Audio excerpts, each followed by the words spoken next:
Broadwater County leaders have finalized plans to put a public safety levy before voters in June. MTN's Jonathan Ambarian is live in the studio with a closer look at what the proposal would pay for and what it would cost. Jonathan? Jessica, today's decision came after several weeks of public discussions. The levy is aimed at addressing what the county sheriff says will be a major upcoming budget problem. On Wednesday morning, the Broadwater County Commission approved the final language for a proposed public safety levy. The 5-year levy will now appear on the county ballot in the June 2nd primary election. It's been a lot of work to get to this point. There's a lot more to do.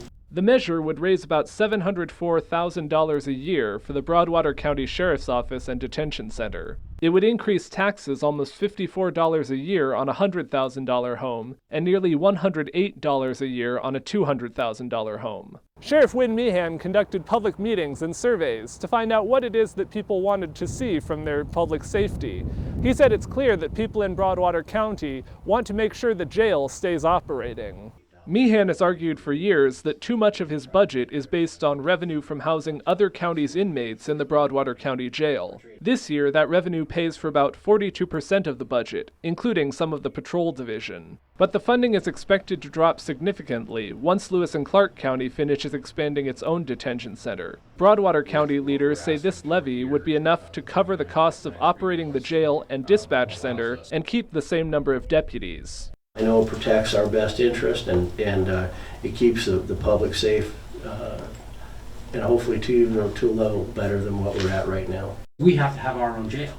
We have to keep a jail open for our own cases. We have to fund dispatch.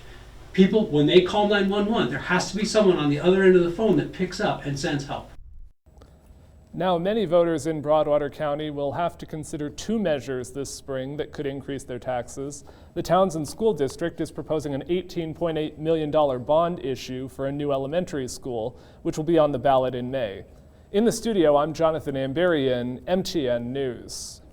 All right, thank you very much, Jonathan.